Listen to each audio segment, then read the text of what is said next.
Hello guys, आपका मेरे channel smart study में स्वागत है। आज हम शिक्षा निदेशालय की तरफ से दी जाने वाली कार्यपत्रक नंबर 12 करेंगे, जो कि क्लास 7th की है और विषय है गणित। ये वर्कशीट 3 सितंबर 2021 की है।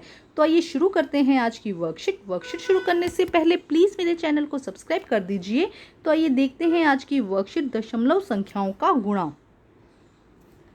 आइए याद करते हैं कि यदि बेला को 1.5 किलो संतरे 50.50 प्रति किलोग्राम की दर से खरीदने हो तो उसे कितने पैसे देने होंगे। हाँ, इसके लिए उसके वजन की दर से गुना करना होगा। 1.5 को हमने किससे गुना किया है? 50.50 से। देखो किस तरह से गुना करना बहुत आसान है। गुना करने के लिए हमने क्या करना होता है, देखो दशमलव संख्या को पूर्ण संख्या से गुना करना। देखो जितनी दशमलव होती है ना, जो आंसर आता है, जिस तरह से हम नॉर्मली गुना करते हैं, हमें वहाँ यहाँ पर नॉर्मल ही गुना करना है। लेकिन दशमलव संख्या को क्या करते हैं, हम गिन लेते हैं कि दशमलव संख्या के बाद में कितनी संख्या। जैसे कि अगर इसको हम गुना का इसका आंसर देखें तो दशमलव संख्या के बाद देखो एक यहाँ पर है और 2 दशमलव संख्या के बाद यहाँ पर नंबर है, तो उन नंबर को काउंट करके उतना ही हम आंसर में दशमलव आगे लगा देते हैं। देखो जैसे कि इसका देखो यहाँ पे हम आंसर करके देखते हैं कि जैसे कि दशमलव संख्या को अगर 1.5 को हमें 25 से गुना करना है, तो हम जैसे नॉर्मल हम गुना करते हैं उसी तरह से हम यहाँ पर गुना कर रहे हैं और हमारा आंसर आ गया 375। अब देखो यहाँ पे एक दशमलव यहाँ सिर्फ ऊपर दिया गया है दशमलव, तो देखो दशमलव के बाद कितना नंबर है? एक नंबर है, तो एक नंबर के बाद पीछे से हम शुरू करेंगे, एक नंबर के बाद हम यहाँ दशमलव लगा देंगे। अगर ये दशमलव यहाँ पे भी होता, अगर 2 दशमलव होते तो हम देखते हैं जरा। देखो अगर एक दशमलव यहाँ होता और एक दशमलव यहाँ होता, तो हम इस दशमलव के बाद संख्या कितनी है? 1, और इस दशमलव के बाद संख्या कितनी है? 1, तो हम फिर 2 दशमलव के बाद में दशमलव लगा देते हैं। बस ये ध्यान रखो कि दशमलव के बाद में कितना नंबर है, कितने संख्या और है, उन संख्या को काउंट करके दोनों दशमलव वाली संख्या को काउंट करके उसके बाद आंसर में हम लगा देते हैं। तो दशमलव संख्याओं के गुणा के लिए चरण है, पूर्ण संख्याओं की तरह ही गुणा करें। दशमलव संख्या को गिन ले, दशमलव संख्या के बाद दशमलव के बाद कितनी संख्याएं हैं दोनों तरफ उनको गिन लेंगे। गुणनफल के दशमलव बिंदु दाएं की तरफ से स्थान पर विस्थापित हो जाएगा। तो यहाँ पीछे से देखेंगे हम, जहाँ जितने नंबर आएगा वहाँ पे हम दशमलव लगा देंगे। तो आसान है, कोई ज़्यादा मुश्किल नहीं है। अब देखो आगे क्या कहा गया है। दशमलव संख्या की 10, 100 और 1000 से गुणा किस तरह से की जाती है। अगर हमें दशमलव संख्या को मान लो 1.78 दिया गया, इसे 10 से गुना करना है, तो अगर आंसर काउंट करेंगे तो कितना हो जाएगा? 1780 हो जाएगा, जैसे कि हमने नॉर्मल काउंट किया। अब देखो क्योंकि हम यहाँ पे दशमलव कितने के बाद में है? 2 के बाद में, 1 और 2, तो 1 और 2 के बाद आप आंसर लगाओगे तो आंसर क्या हो जाएगा? 1.780। ठीक है, सीधा उसी तरह से गुना करना है। नेक्स्ट देखो 1.56 को हमें किससे गुना करना है? 100 से। तो 100 से गुना करने पर कितना आएगा? 2 जीरो पीछे लग जाती है। आपको पता है कि जब भी 100 से या जितने जीरो वाले नंबर से गुना करते हैं 10, 100, 1000 से, तो उतनी जीरो पीछे लग जाती है। अब कितने नंबर के बाद दशमलव है? 1 और 2, तो हम यहाँ पे कर देंगे 2 के बाद दशमलव लगाएंगे, हमारा आंसर कितना आ जाएगा? 1.6। तीसरा देखते हैं हम, तीसरे में क्या कहा गया है? 1.6 को हमें किससे करना है? 1000 से गुना करना है, तो 1000 से गुना कर दो पहले तो 156000। ठीक है, ये हो गया। अब कितने नंबर के बाद में है? 2 के बाद में दशमलव, तो इन दोनों के बाद हम दशमलव लगा देंगे, दशमलव यहाँ लगा देंगे, तो हमारा आंसर क्या हो जाएगा? 1560। ये हमारा आंसर हो जाएगा। 2 दशमलव संख्याओं का गुणा करना है। ये तो हमने 1 दशमलव वाली संख्या। 2 दशमलव वाली संख्या में क्या करना है? जितने दशमलव ऊपर दिए, जितने दशमलव नीचे दिए, उनके बाद जितने भी नंबर होंगे उनको काउंट करके आंसर में हम टोटल क्या करेंगे? दशमलव लगा देंगे। जैसे कि 50 को 1.5 से हमें मल्टीप्लाई करना है, तो हमारा आंसर कितना आया? 70.750। ये एक सेकेंड, हमारा आंसर कितना आया? 750। ये हमारा आंसर आया। अब हम दशमलव देखो किस तरह से लगाएंगे, तो यहाँ पे कितने दशमलव के बाद कितने नंबर है? 2 नंबर है, और यहाँ पे कितने नंबर है? 1 नंबर। तो हम 3 नंबर के बाद में क्या करेंगे? यहाँ से शुरू करेंगे 1, 2, 3, यहाँ पर हम दशमलव लगा देंगे, तो हमारा आंसर कितना हो जाएगा? 75.750। 3 दशमलव स्थान आ जाएगा। दशमलव का कहाँ पे स्थान आ जाएगा? 3 से पहले, 1, 2, 3 से पहले दशमलव का स्थान आ जाएगा। अब देखिए ध्यान दें, यहाँ पे क्या ध्यान देने की बात है कि 0.16 को अगर हम 1.72 या 0.16 या 0.72 से बड़ा नहीं है। देखो यहाँ पे आप क्या कहा गया है कि ध्यान रखें कि अगर चाहे इस तरह से नंबर दिया गया हो, आपको क्या कहा गया हो कि 1 सेकेंड हम यहाँ पे ध्यान से समझते। देखो क्या कहा गया कि ध्यान दे, आपको क्या कहा गया कि दशमलव 0.16 और दशमलव 1.72 या 1.07 या 7.2 से बड़ा नहीं है। ये दशमलव देते वक्त अगर ज़्यादा नंबर बड़ा आ जाए तब हम क्या करते हैं? उतने जीरो लगाकर आगे इसको क्या कर देते हैं? दशमलव को सॉल्व करते हैं। अब यहाँ पे एक बहुत ज़्यादा इंटरेस्टिंग गेम दिया गया है जिसे हम समझते हैं। देखो फर्स्ट क्या है?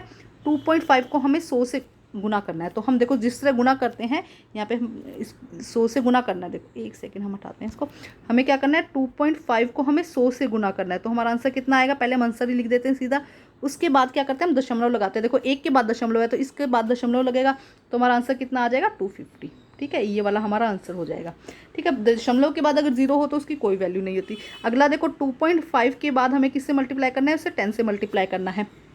ठीक है, तो 10 से मल्टीप्लाई करेंगे कितना आएगा 250, लेकिन दशमलव किसके बाद लगेगा 1 के बाद, तो हमारा आंसर कितना हो जाएगा यहाँ पर 25।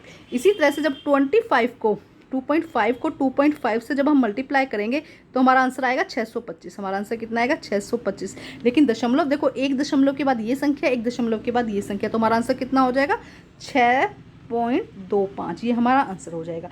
इसी तरह से अगर 2.5 को जब किससे गुना किया जाता है, 5 से गुना किया जाता है तो 125 आता है। ठीक है, अब देखो दशमलव कहाँ पर है, दशमलव के बाद सिर्फ एक ही संख्या है, तो हम 1 के बाद दशमलव लगा देंगे, हमारा आंसर कितना हो जाएगा 12.5। ये हमारा आंसर हो जाएगा। तो इसी तरह से बस समझो, नॉर्मल गुना करना है वैसे ही यहाँ पर गुना करना है, बस जहाँ पर दशमलव को काउंट कर लो कि दशमलव के बाद दोनों ऊपर या नीचे दोनों तरफ से जहाँ से भी आपने मल्टीप्लाई किया है वहाँ पे कितने दशमलव काउंट होते हैं, उतने काउंट करके आप आंसर में लगा दीजिएगा। तो ये हो जाएगा हमारा आंसर, जो ये एक्टिविटी सी दी गई थी। अब हम करते हैं फटाफट क्वेश्चन आंसर। देखो क्या कहा गया क्वेश्चन नंबर 1 में, 8.46 को गुना करना है, 5.7 को गुना करना है, 1.51 को 7 से गुना करना है, 11.2 को 15 से गुना करना है। उसके बाद क्वेश्चन नंबर 5, सारे क्वेश्चन में इकट्ठे देखते हैं।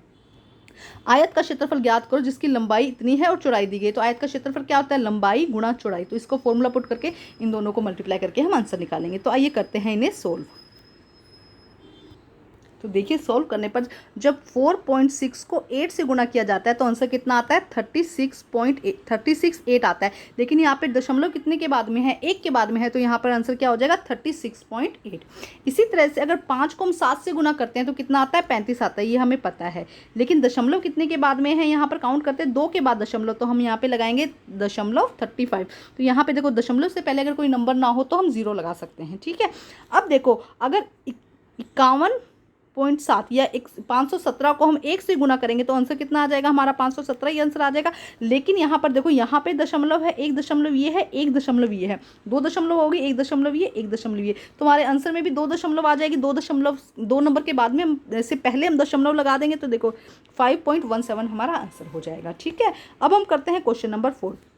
देखो क्वेश्चन नंबर 4 में क्या कहा गया, वही बात है, 102 को हमें किससे गुना करना, सॉरी 112 को हमें 15 से गुना करना है, बिना दशमलव के नंबर लिया हमने। ठीक है, तो हमारा आंसर कितना आ गया 168। हम सीधा आंसर लिख देते हैं, हमारा आंसर कितना आ गया 168 हमारा आंसर हो गया। ठीक है, अब एक देखो, तो देखो जब हम 11.2 को 0.15 से मल्टीप्लाई करेंगे, अगर हम करते हैं तो हमारा आंसर कितना आता है 1608। लेकिन दशमलव यहाँ हमें 2 नंबर के बाद हमें क्या लगानी है, दशमलव लगानी है। ठीक है, तो हमें कितने नंबर के बाद, देखो 2 नंबर, एक सेकंड, यहाँ पे 2 नंबर ये हो गए, देखो ध्यान से लिखते हो, 1 मिनट, हमें 1.2 के बाद में हमें किससे मल्टीप्लाई करना है 0.15 से। ठीक है, 0.15 से जब हम मल्टीप्लाई करते हैं तो हमारा आंसर आता है 1680, ये हमारा आंसर आता है। लेकिन हमें दशमलव कहाँ लगानी है, 1 नंबर हमें ये ऐड करना है और 1 और 2 नंबर हमें ये ऐड करना है, मतलब कि 3 नंबर से पहले हमें दशमलव लगानी है। तो 1 2 3, तो हमारा आंसर कितना हो जाएगा 1.680। तो दशमलव के बाद अगर सिर्फ 0 हो तो उसकी वैल्यू नहीं रहती, तो हम इसको सीधे इस तरह भी लिख सकते हैं